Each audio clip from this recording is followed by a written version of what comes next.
Hey, what's going on guys, this is Ramesh, and here in this video I'm going to show you how to mirror your Android phone screen to your laptop or your PC. And this is my Redmi 3S Prime Android phone, and I'm going to show you how to mirror this phone to my PC. So let us start. First thing, in your laptop, go to start button and hit the start button and type connect.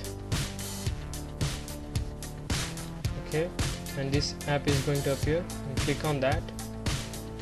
Okay, this is going to appear, and please keep it open, this app, otherwise it won't connect or it won't work.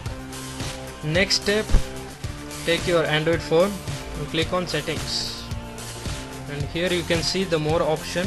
Click on that, and next page you can see wireless display. Click on that, and here you can see I've already connected my laptop.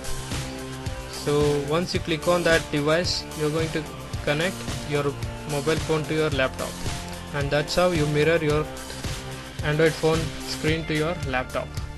And that's all in this video. Thank you so much for watching my video, and if you have enjoyed this video, please hit the like button.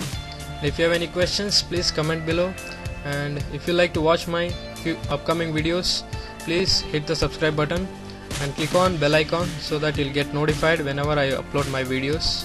Thank you once again. Have a great day.